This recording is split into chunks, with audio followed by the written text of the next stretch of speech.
Third Succession War. I'm glad that peace has finally returned to the inner sphere. Now, if logic and common sense could step in and make the peace permanent with a series of fair and equitable treaties, we could make war a thing of the past. From Prince Michael's Christmas Day Peace Proposal, 2863. Man of Peace. Early in 2864, a group of Capellan and Free World's businessmen began to push for a permanent peace treaty among the 5 successor states so that everyone could get on with the one truly important thing in life, business.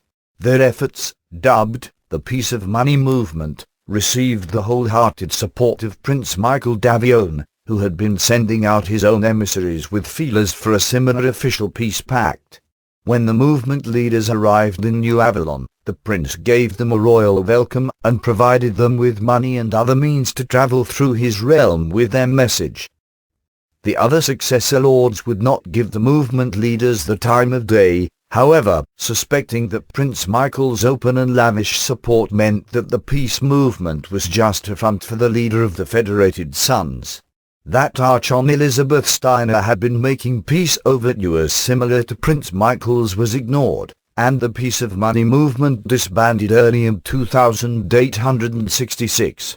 The possibility that his own enthusiasm might have unwittingly sabotaged the inner sphere's chance for peace haunted Prince Michael for the rest of his life. By 2866, it was becoming obvious that the unofficial peace would not hold. As the fighting among the other houses resumed, Prince Michael kept the Federated Suns out of major conflicts. He reasoned that by avoiding involvement in the hostilities, the Suns could take on the role of mediator, eventually to impose a peace agreement on the other realms. In typically naive fashion, Michael further reasoned that this would lead him to ascend to the throne of First Lord. Opening gambits. If war was as simple as dimensional chess, then all our marshals would be brainy academic types. War isn't, and our marshals definitely aren't. From the private journals of a loyal marshal, by Prime Marshal Peter Davion, Avalon Military Press, 2874. During the years of peace, the Draconis Combine became embroiled in a silent but deadly civil war. The two combatants were Coordinator MIIO, who controlled the Combine government, and Rowena Curriter, who led the People's Reconstruction Effort, a government agency created to rebuild the war-damaged realm. By 2864, the PRE had become so powerful that it had as much influence over the general public as the regular government. It was inevitable that the PRE and the Coordinator would end up in a struggle for control of the Draconis Combine. Instead of open warfare, which the PRE could not possibly have won, the battle would be played out with the Combine's secret police, the ISF, as its soldiers. Because the fighting between the two factions remained invisible except for the bodies of those who died, this internal struggle became known as the Shadow War. In the effort to save face and not reveal any inner weakness, the Curritans tried to keep news of this civil war secret from the rest of the inner sphere. Its efforts were in vain. The first to learn about the Shadow War was the Federated Suns, who found out in early 2865. Marshals in the UFs wanted to launch an immediate offensive to take advantage of the Combine's weak state. Wishing to remain a peacemaker, however, Prince Michael firmly denied any plans for invasion and forbade talk of it in his presence. This so infuriated Heir Designate Carl Davion that he was ready to attempt to overthrow his father until Prime Marshal Peter Davion convinced him to think better of it. The Shadow War between MIIO and Rowena, fought through factions of the SF, finally ended in 2865.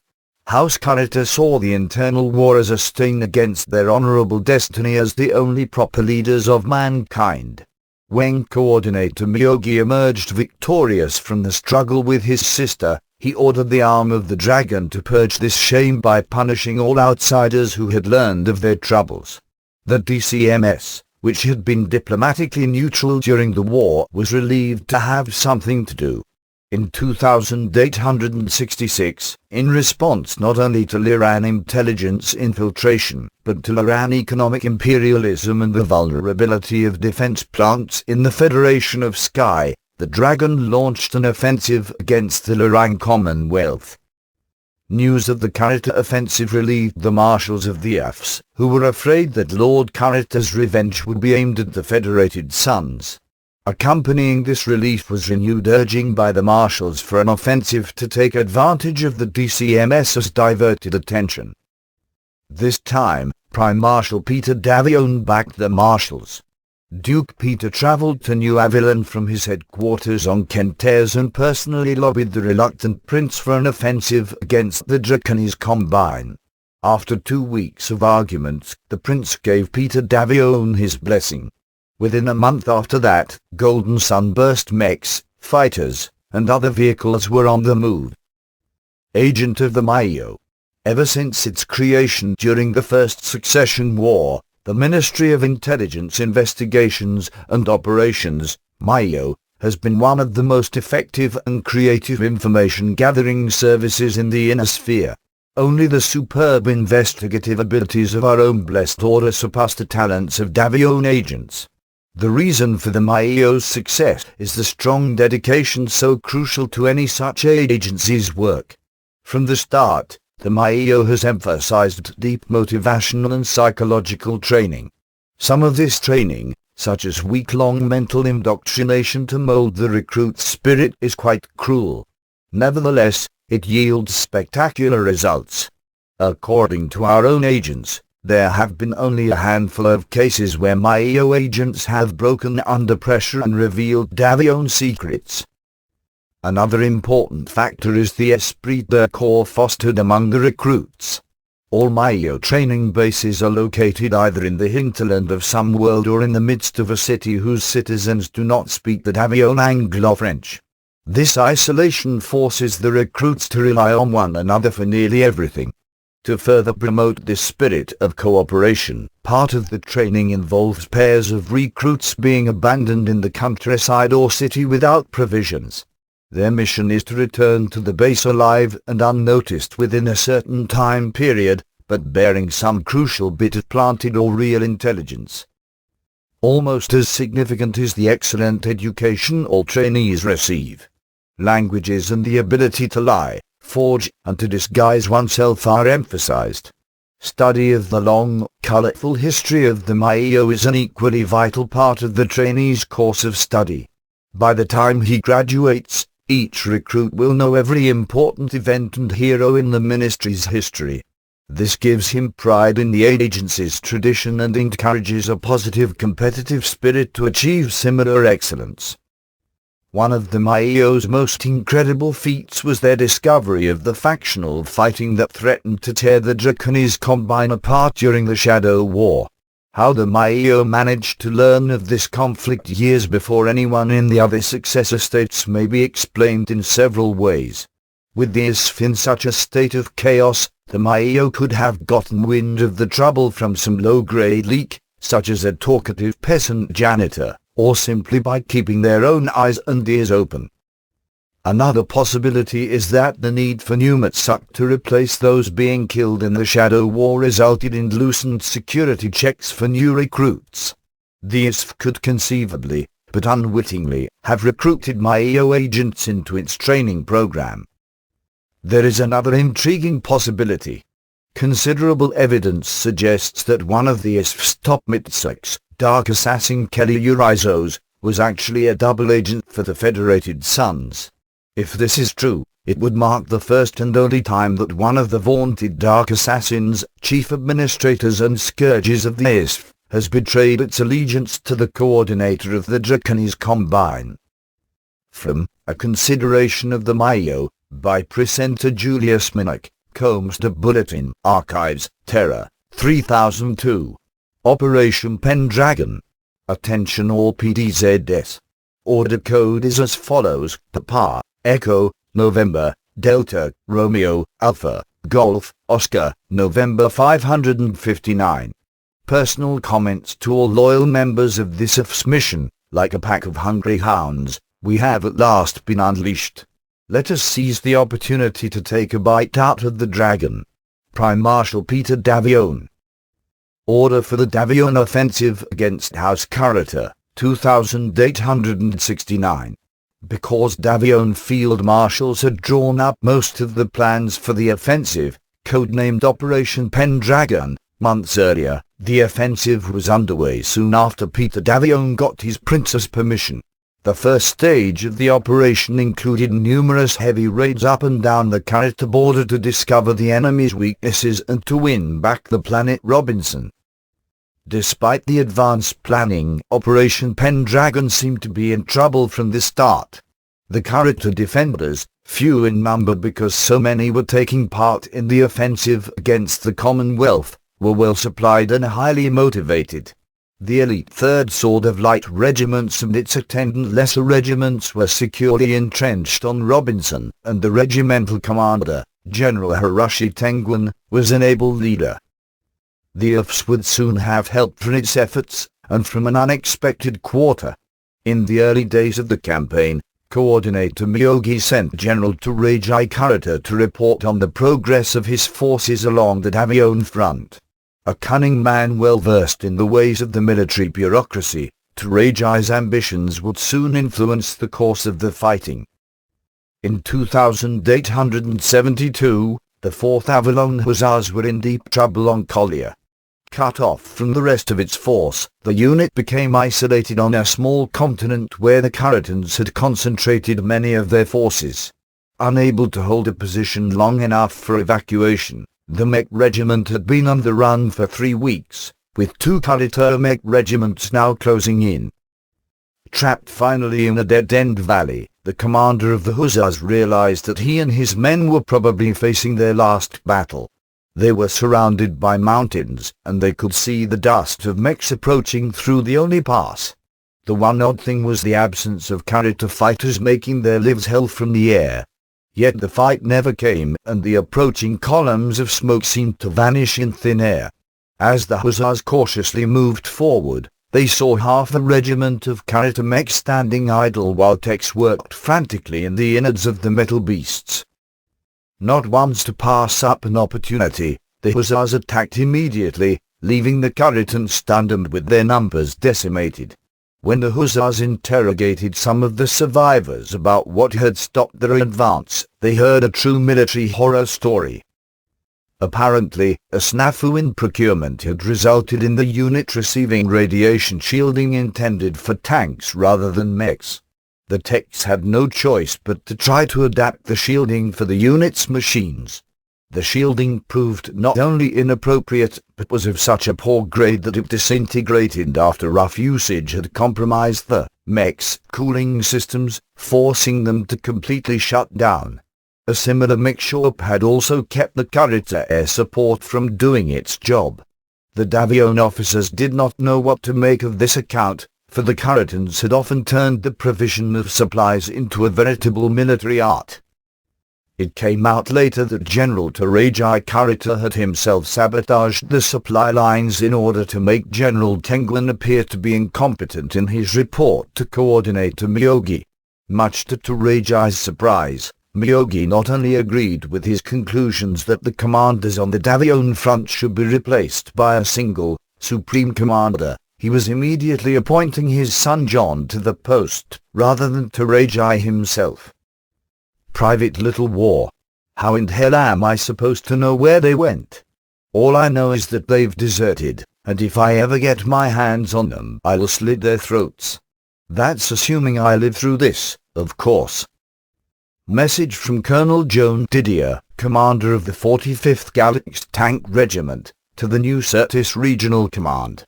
Published in The Dangerous Hand, The Federated Suns and Mercenary Units, by Duke Robert Taggart, Certis Military Press, 2987. In 2866, Dane Mechwarrior resigned as Chancellor of the Capellan Confederation, unable to face the strains of a new war. Otto Yao, his son, quietly assumed command. For the Capellan military, the change in leadership did not come a moment too soon. Under Daimler, the Capellans had lost so many worlds to BattleMech treaty that the Confederation was becoming uncomfortably thin between the Federated Suns and the Free Worlds League. The change of leadership in the Confederation did not particularly please the leaders of the Federated Suns, of course, for they had hoped to continue taking advantage of Daimler extract a few more worlds. The accession of Otto Yao, a veteran Mechwarrior, immediately revitalized the Liao military forces. Seeing that this new Chancellor would rebuild the strength of his military, the F's High Command wanted to go in and seize certain Capellan worlds now, while the enemy forces were still weak. Operation Pendragon, the Federated Suns' offensive against the Draconis Combine, had already drawn away most of the F's reserves. However, there were very few frontline troops to spare for any lightning raids to seize Capellan worlds. Further, it would probably have been impossible to persuade Prince Michael to open a second risky offensive when it had been difficult enough to get his approval for Operation Pendragon. Lack of approval for the mission did not bother Field Marshal Jerome Hesk, commander of the 3rd RPDZ. With so many of the coveted Capellan worlds within easy reach, he planned to use a tried-and-true method of avoiding orders to accomplish his aim. At the moment, the forces he commanded were inadequate to the job, and so Field Marshal Hesk began to hire mercenary units, who he paid out of his own pocket. When the Fs asked why he was hiring so many mercenaries, he replied that he feared a Capellan offensive. Though highly improbable, the excuse was enough to keep the High Command off his back for the time being. In 2869, Field Marshal Hesk hired the Clinton Cutthroats, which he considered a real stroke of luck. A Mech regiment with a long history of honorable service in the Free Worlds League, the Cutthroats had come to the Federated Suns because they wanted a change from the wrangling House Mechwarrior style of politics. With this veteran unit among his forces, Field Marshal Hesk was now ready to launch his private little war. To bypass the orders not to attack the Capellans, Hesk used the infamous reconnaissance in force technique. He sent reconnaissance forces onto Capellan worlds, knowing that his men would be outmatched. The need to rescue these troops would trigger huge operations, full-scale offensives that would allow him to seize the Capellan worlds. The ploy was totally illegal, but as long as the Field Marshal couched his orders with words like protective defensive actions, short-term aggressive actions, and minimal strategic seizure and control, the High Command could do little to stop him. The Clinton Cutthroats was the lead unit in the Field Marshal's attempt to seize Volo, a resource-rich world that had recently been the focus of considerable Capellan industrial growth. Hesk thought it would make an excellent addition to the Federated Suns, and he sent along 7 other regiments and fighter wings to help the Cutthroats. The attack ran into immediate trouble when the Davion forces found themselves several hundred kilometers from Virio's capital city because of flawed calculations in their drop procedure. They also quickly discovered far more and far tougher defenders on the planet than expected. Because Marshal Hesk had not wished plans for his private offensive to leak out, he had not consulted with military intelligence or the MIIO to determine the enemy's strength. That failure now came back to haunt him.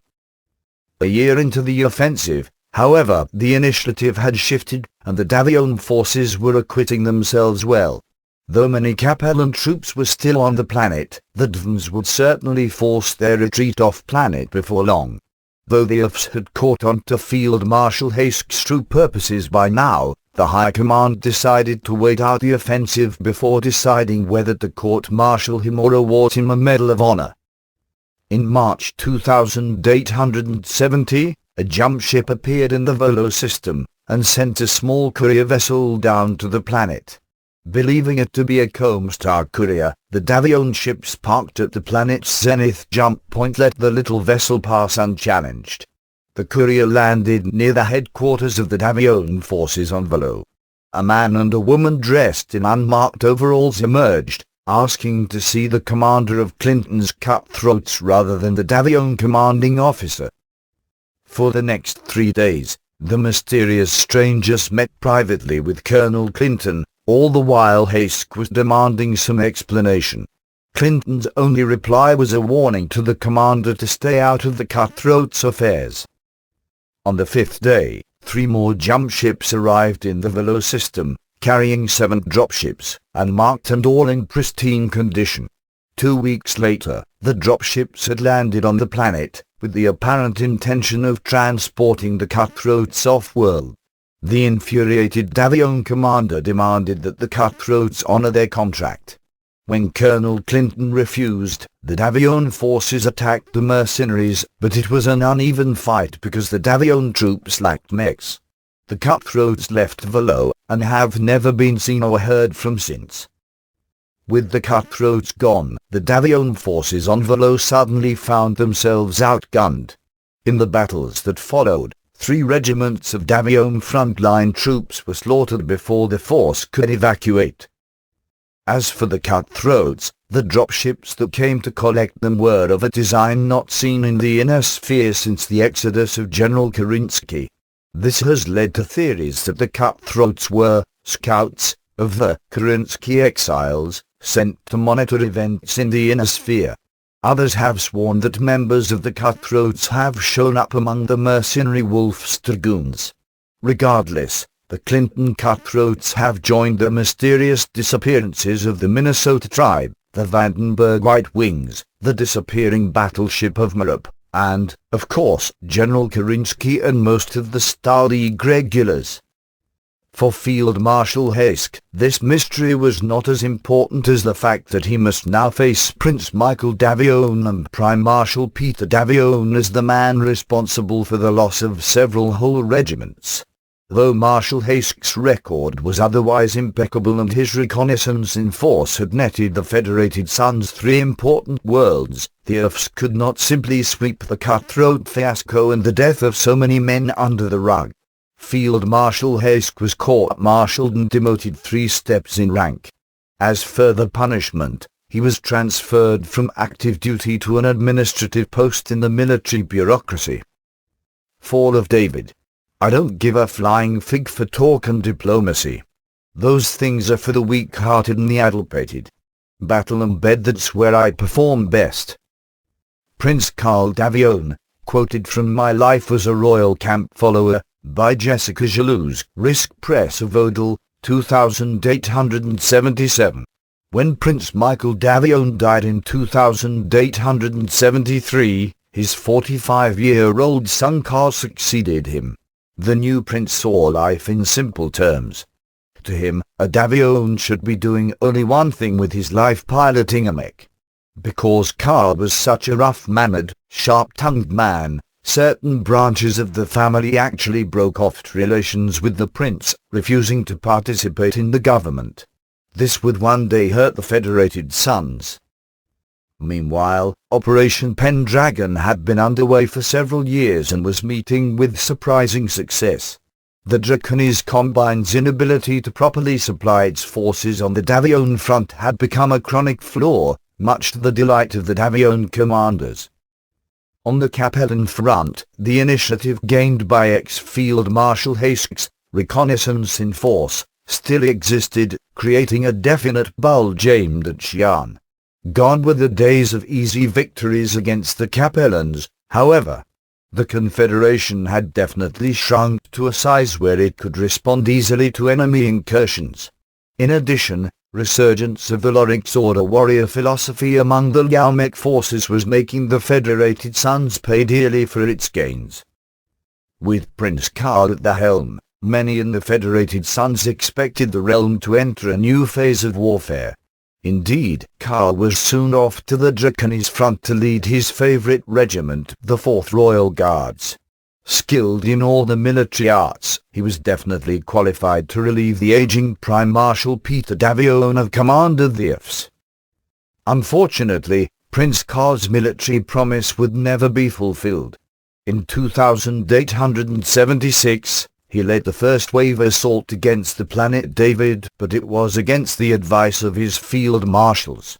Because David had been one of the first worlds to fall to the Curitans in another, Earlier war, it had important psychological as well as military value to the Davion realm. Though the DCMS force on David was suffering from the same supply problem plaguing the whole front, they were a highly motivated force. The character mechs quickly contained and isolated Prince Karl's invasion points. Faced with a desperate situation, Karl decided that only a massive frontal assault against the enemy could save the day. Shouting encouragement mixed with curses, the prince took the van of his royal guards, charging his marauder straight into the teeth of 5 character strongholds. Guessing that the lunatic charging them had to be a commanding officer, the team of character sharpshooters manning a twin PPC turret took aim and fired. Both salvos caught the marauder full on. Screaming incoherently, Prince Karl forced his mech to stumble forward. By this time, the other turrets in the stronghold had also begun to concentrate their fire on his marauder. Amazingly, it withstood the punishment, and the mortally wounded Prince Karl approached the stronghold in his mech through sheer force of will. Like some wounded beast, the prince's mech raised its arms and brought them crashing down upon the walls of the fortress. Then the mech collapsed, killing its maddened pilot. His attack, however, succeeded. Though the character defenders would put up many months of spirited defense, the planet David would, in the end, fall to the army of the Federated Suns. Creation of the model army. I too enjoy the thrill of combat, but I am not foolish enough to allow myself that luxury. I know how much my people need me, and that is my greatest responsibility. My brother was a fool, I am not. Princess Melissa Davion, in an unpublished letter to Field Marshal D. Knox, a trusted advisor and friend, 2877. Like her elder brother Karl, Melissa Davion had served long and illustriously in the IFs, leading the 2nd Avalon Hussars to several key victories on both the Capellan and the Draconis fronts. Nevertheless, when she received the news of her brother's death on David in 2876, she immediately resigned her command. As new princess of the Federated Suns, the 47-year-old Melissa decided to make some sweeping changes in the IFs. Though BattleMechs had dominated the battlefield for the past 2 centuries, the loss of production facilities and the difficulty of keeping mechs in repair had given the ancient weapons of infantry, tanks, hovercraft, and artillery an important role once more. Warfare was evolving and Melissa understood the need for new methods. One of Princess Melissa's first and most important reforms was to bind together regiments from various branches of service into regimental combat teams. Until now, there had rarely been any full-strength RCTS in the Davion armies, for regiments were often split up to perform various missions. An RCT was usually created solely for a single mission and then disbanded when the mission was complete. Though this system was effective enough, it did not foster much cooperation between the various service branches. Under Princess Melissa, RCTS became permanent, so that crucial cooperation between regiments could develop. Her other reforms concerned the military bureaucracy, which had grown top-heavy with departments and agencies. By streamlining the IF's administration, particularly the procurement and military-industry liaison, she made it easier for supplies to reach the front and helped ease the tensions that sometimes strained the relations between the IFs and the overburdened military industry. Well aware that some would consider her reforms an attack on tradition, Princess Melissa moved slowly but surely. For example, she often called in her marshals and ranking members of the nobility for their counsel on some matter, whose pros and cons she presented persuasively and objectively. As often as not, their advice echoed Princess Melissa's own intentions, and everyone was glad to see the mutually agreed upon solution become law. By 2890, Princess Melissa had what she called her model army. New regimental combat teams had been deployed to face both the character and Capellan enemy on the front lines. Early reports of skirmishes using the new units were encouraging. The bureaucracy was also moving supplies with greater speed and efficiency, while production was up among the military industries.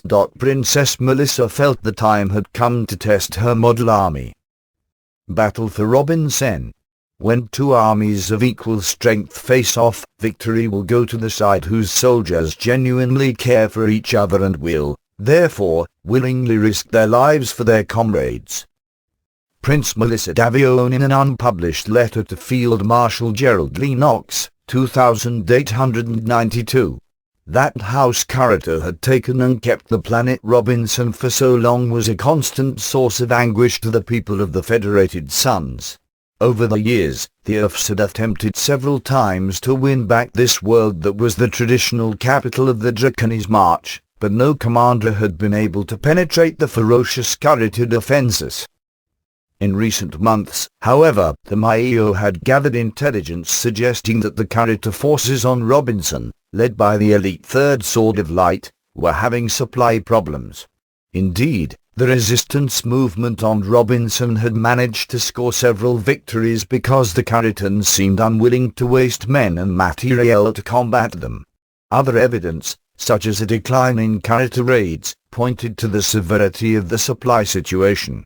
Sensing the enemy's vulnerability, Princess Melissa decided that the 2nd Avalon RCT should move against Robinson in an attempt to finally take back that world. The commander of the mission would be Marshal Joseph Davion II. Joseph Davion too was the son of Prince Michael's later years. The boy was only 9 when his father died, and Melissa Davion had raised him almost as her own child. Perhaps it was at her knee that he had learned to love battle as much as his father had seemed to abhor it. Many seasoned members of the Earths were distressed at his youthful abandon when it came to military matters. Enamored of strategy and tactics as much as he loved combat, Joseph rushed into bold new adventures, yet would willingly toss out any carefully laid plan if a sudden battlefield opportunity seemed to call for it. Despite this, Joseph rose in rank like a comet. When promoted to command the 2nd Avalon RCT at the age of 27, he became the youngest marshal the Earths had ever seen. Princess Melissa had confidence in her half-brother, however, and that was all the support he needed to plan a bold invasion of Robinson that would take advantage of his RCT's abilities. He decided that instead of dropping onto safe areas of the planet, away from the enemy and rough terrain, his units would land right in the enemy's midst. He was certain that the advantage of surprise would permit his regiments to make best use of their ability to coordinate efforts. "I'll not have a stupid dance upon some barren plain that decides nothing. Let the fight be immediate, bloody, and decisive," the marshal reportedly told his subordinates. He got his wish. The attack did surprise the Third Sword of Light, which had seen the Earths dropships coming but had expected a more conventional choice of drop zones. They fell back, but did not run. The Third Sword of Light was, after all, an elite mech regiment. Mounting a counter-attack, the Third had soon forced the RCT to halt its advance. Toe-to-toe, the two forces fought it out among the buildings of Robinson's capital city. The vicious fighting continued for a whole month. In actions between small units, the character forces were equal to the Davion units.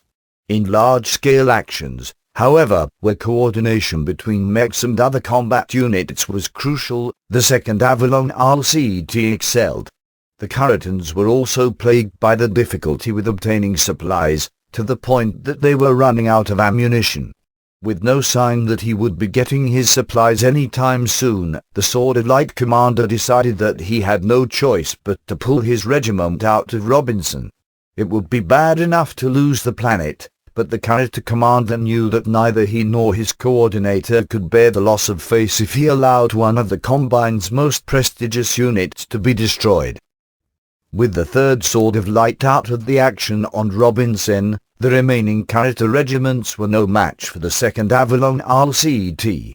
Soon after, the planet Robinson was liberated at last. Marshal Joseph Davion was a hero, and Princess Melissa had seen her military reforms work to perfection. General Taraji's cunning. The final Battle of Robinson was a stunning defeat for one of the Draconis Combine's best regiments. The outcome might have been different if the elite Third Sword of Light had not been hamstrung by severe supply problems. The irony and the tragedy of the situation was that one of House Davion own commanders had purposely created the supply shortages to advance his ambition to become coordinator of the Draconis Combine. The man who was willing to sacrifice his people's own military on the altar of power was Davion. At the time of the Hussars' invasion of Robinson, Davion was chief aide to General John Curritor, commander of the Davion front and heir apparent to the coordinatorship. Davion had long coveted the post of Davion front commander, and had been willing to disgrace his fellow generals in the Battle of Collier Mountains to appear as the only one worthy of the job. When the coordinator gave the post to his son John, Davion wanted revenge on both John and the coordinator himself.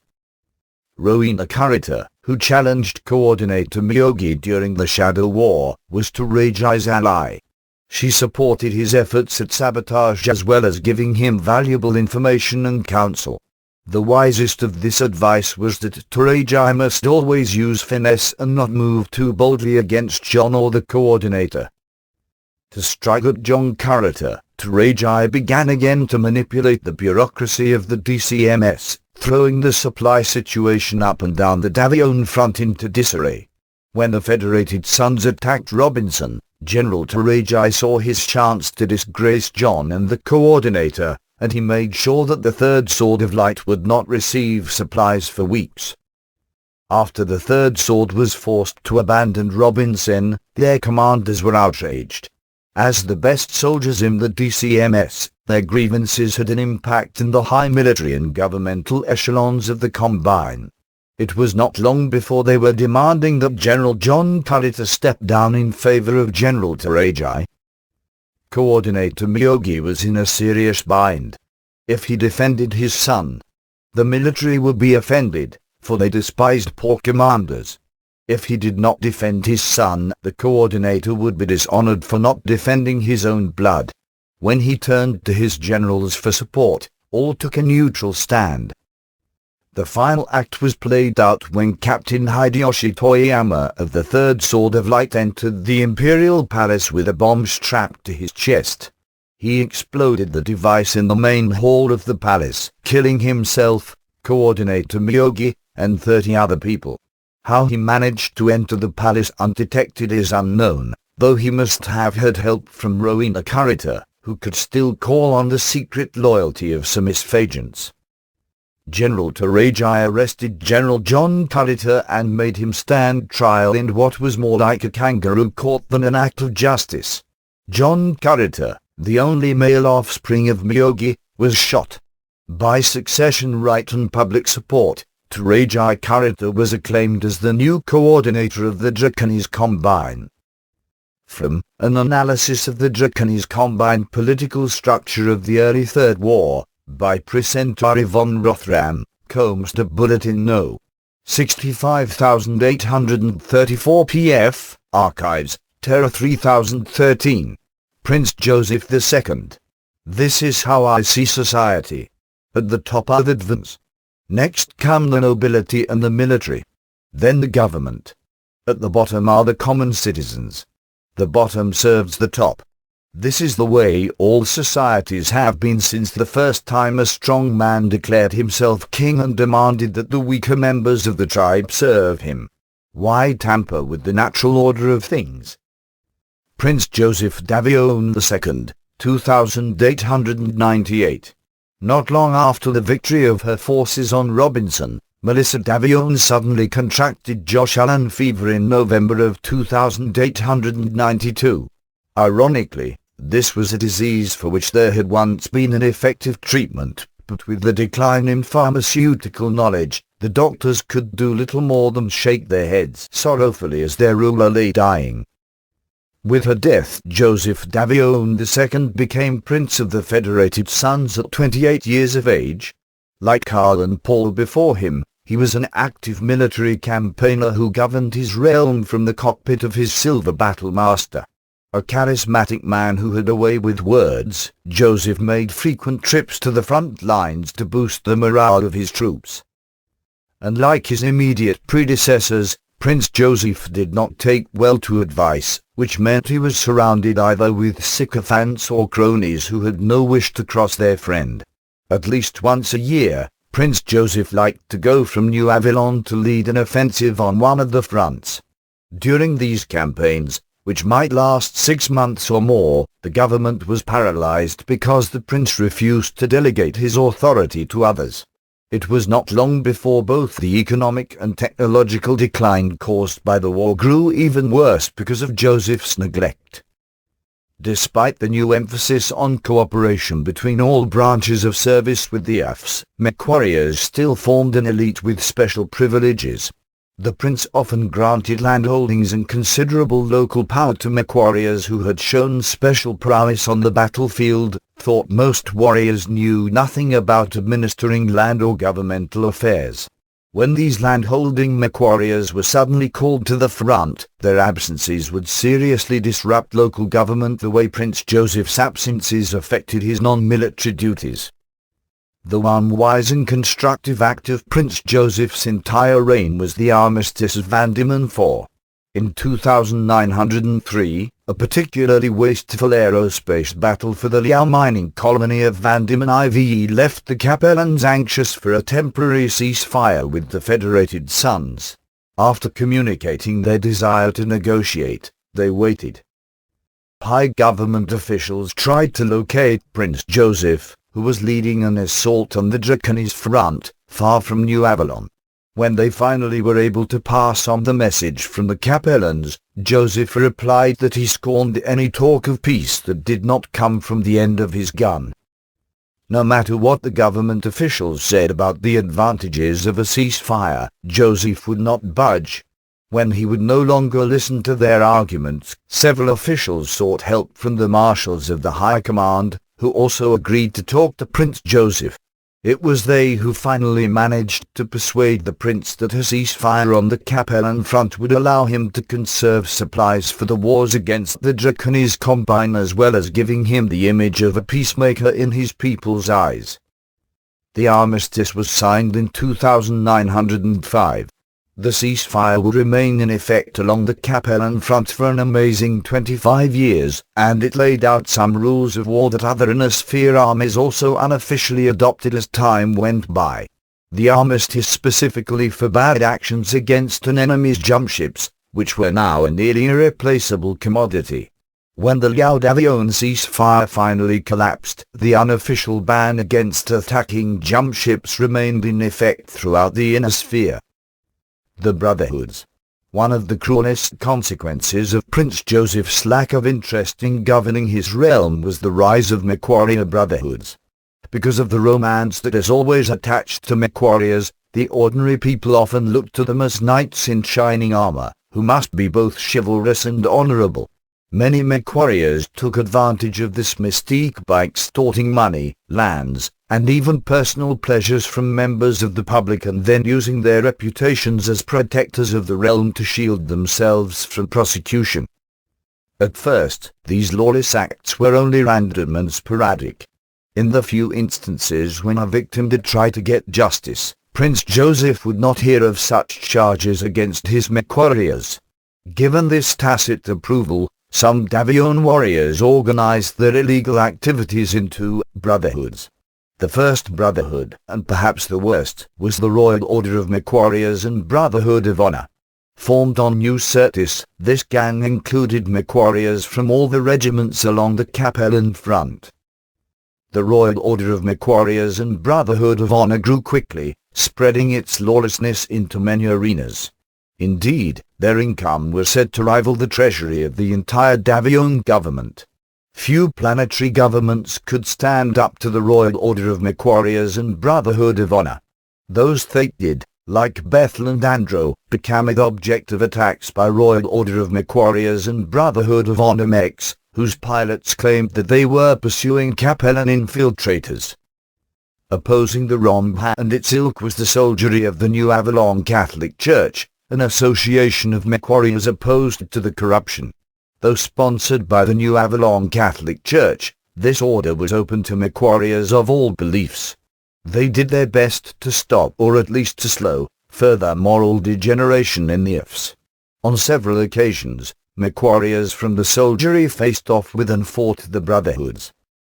The largest such battle occurred in 2921 on Hobbs, where 3 mechs from the soldiery attempted to stop 2 Royal Order of Mechwarriors and Brotherhood of Honor lances from punishing a city that had refused to pay extortion money. The 3 mechs from the soldiery were destroyed, but not before they brought down 5 of the Brotherhood mechs. From social decay during the reign of Prince Joseph, by Duke Michael Getharton, Avalon Press, 3009. Aid from afar. Though the armistice with the Capellans freed up troops and resources for the struggle against the Draconis Combine, Prince Joseph's offensive against House Davion was slowing up. It had been 3 years since he had been able to take a world from the DCMS. But the prince blamed everyone but himself for his army's poor performance. There were many reasons why the Davion military was failing. For one, the IFS was worn out after being on the offensive for more than a decade. Another reason was the wretched condition of the realm's economy. The many enemy invasions had crippled the military industries, with war supplies becoming more and more dear.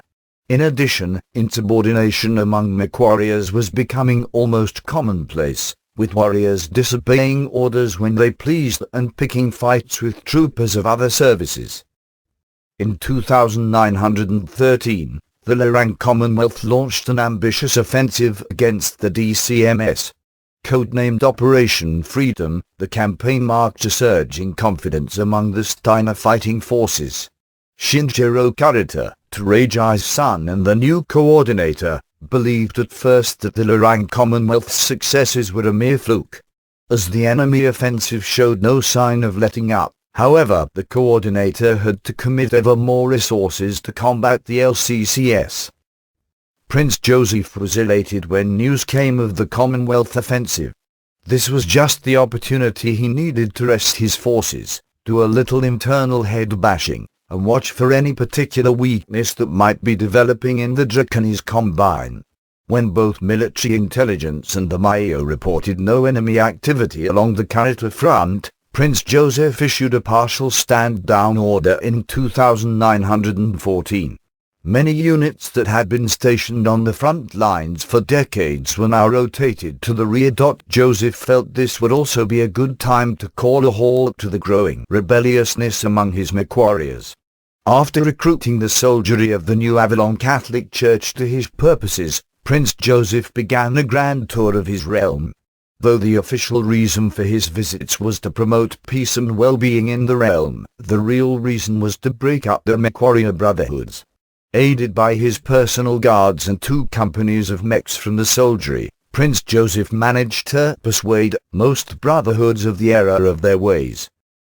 The Royal Order of Mechwarriors and Brotherhood of Honor, the largest and most virulent of the warrior gangs, was not so easily cowed. In what amounted to a military campaign, Prince Joseph and his mech force engaged the Brotherhood on Nevaeh's Emlia, Clun, and Fort Emil, where he and his men burned the headquarters of the Brotherhood to the ground.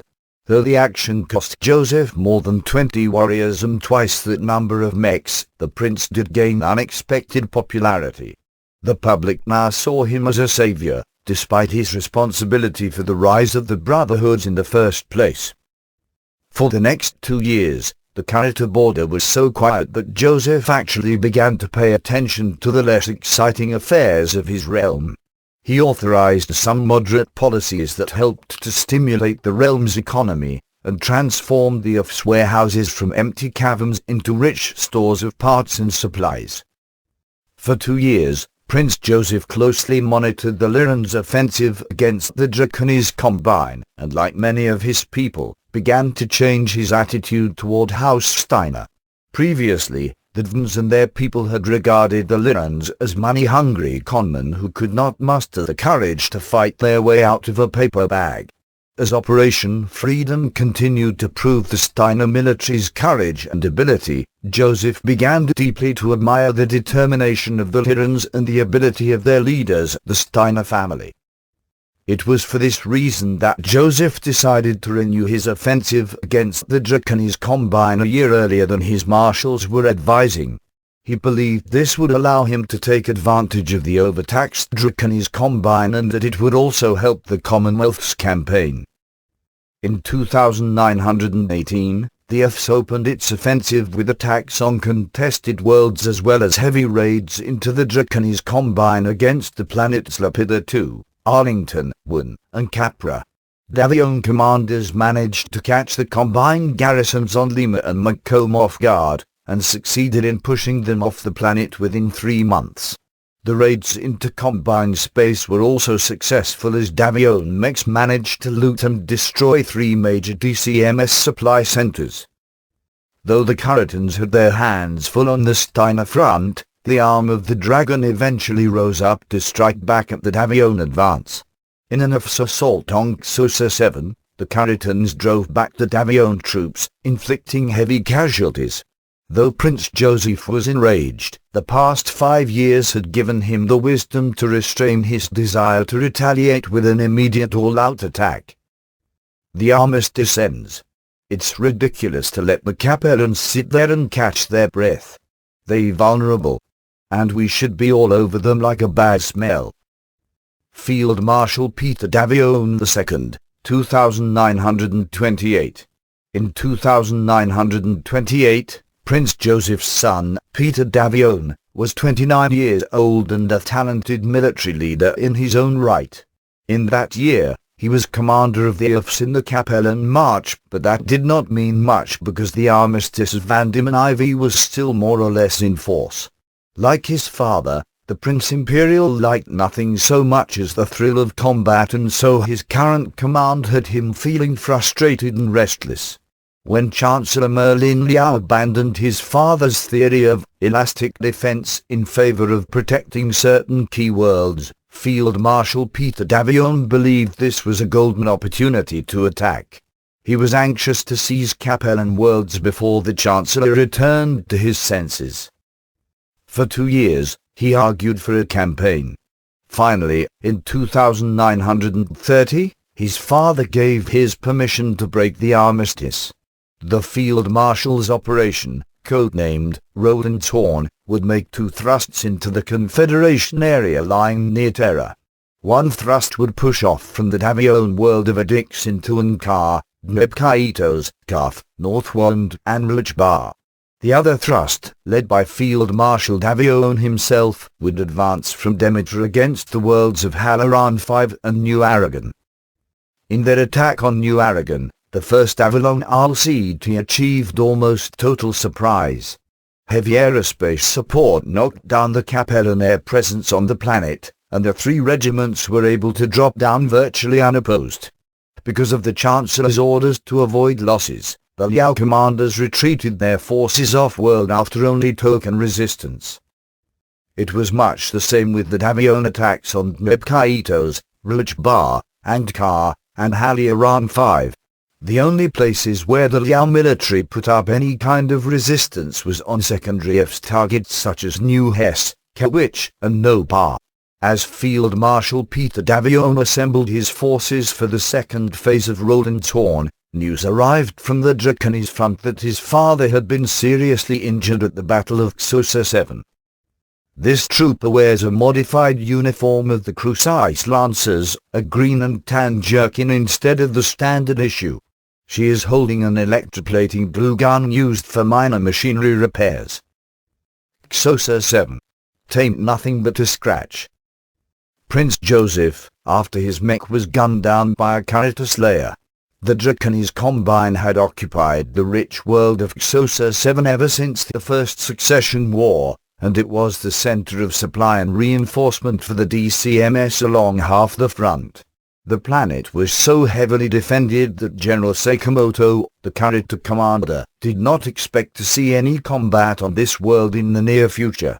Like the rest of the military leaders of the Combine, He was being lulled into a false sense of security by the MIIO's vigorous disinformation campaign showing that the Federated Suns had been involved in a huge offensive against the Capellan Confederation for the past 3 years.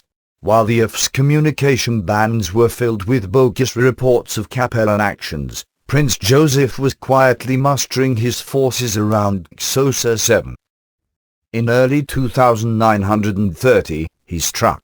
Because Successor was a transportation hub for the Combine, Davion jump ships and drop ships with false ID codes slipped into the system unnoticed amid the coming and going of so many other ships. The dropships were halfway to the planet before the Caritans identified them as Davion warships.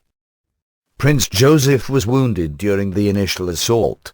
After a fierce fight for aerospace superiority, Prince Joseph believed that his fighters had won the day and that it was safe for him to land. As he left his dropship, however, a pair of character aerospace fighters sneaked through the Davion defenses to bomb the prince and his guards. One bomb exploded squarely against the prince's battlemaster, severely injuring him. With the Davion prince out of the fight, General Sakamoto hoped that he might be able to hold out against the invaders until the DCMS could send reinforcements. It was not to be, for the new leader, General Władysław Kirtrik, had both the skill and personal charisma to dispel the pall that had fallen over the Davion forces. It was not long before General Sakamoto found himself being pushed back. The Karita garrison suffered a final setback when Kirtrik killed Sakamoto in a mech duel just outside of Successor's capital city. Now, it was the Combine's turn to suffer the loss of a valued leader. Successor 7 fell in 2931.